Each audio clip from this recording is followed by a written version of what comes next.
সবাইকে স্বাগত জানিয়ে শুরু করছি আজকে শ্রী মায়ের কথা। 9-10 বছরের একটি বালক, নাম তার ছিল গোবিন্দ। জয়রামবাটিতে মায়ের বাড়ির গরুর দেখাশোনা সে করত। একবার তার ভীষণ খোসপাচরা হয়।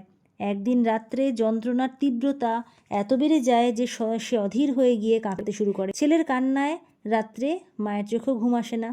পরের দিন ভোরবেলায় দেখা যায় মা গোবিন্দকে ডেকে নিয়েছেন বাড়ির একেবারে ভেতরে, আর মা নিজের হাতেই বানাচ্ছেন নিম পাতা হলুদ বেটে একটা মিশ্রণ তৈরি করছেন সেই ছেলের জন্য। বেটে বেটে একটু একটু করে তার হাতে দিচ্ছেন আর দেখাচ্ছেন কিভাবে সেটা সেই জায়গাগুলোতে লাগাতে হবে। আর গোবিন্দও ঠিক সেইভাবেই লাগিয়ে যাচ্ছে মায়ের কথা অনুসারে।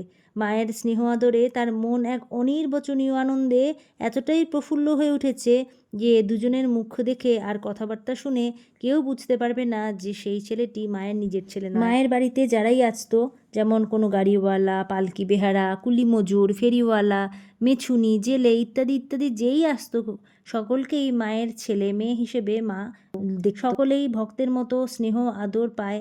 সেই সকরুণ স্নেহদৃষ্টি ইহকালে বা পরকালে কেউই আর ভুলতে পারবে না। যদি বা কোনো সময় বিস্মরণ হয়ও, দুঃখ কষ্টে পড়লেই মনে ভেসে উঠবে সেই স্নেহকোমল কৃপাদৃষ্টি। শ্রী শ্রী মায়ের পদপ্রান্তে মাতৃসমীপে পড়লেই আপনারা প্রত্যেকটি উদাহরণগুলো খুব ভালোভাবেই জানতে পারবেন। মায়ের ভক্তদের সাথে বিভিন্ন সময়ে ঘটে যাওয়া ছোট ছোট কাহিনীগুলি আমি আপনাদের সাথে কিছুদিন ধরে শেয়ার করছি। নিশ্চয়ই আপনাদের ভালো লাগবে। আরও ভবিষ্যতে ভিডিও দেখার জন্য আমন্ত্রণ রইল। সবাই বলুন জয় শ্রী ঠাকুরের জয়, জয় শ্রী মায়ের জয়, জয় স্বামীজির জয়।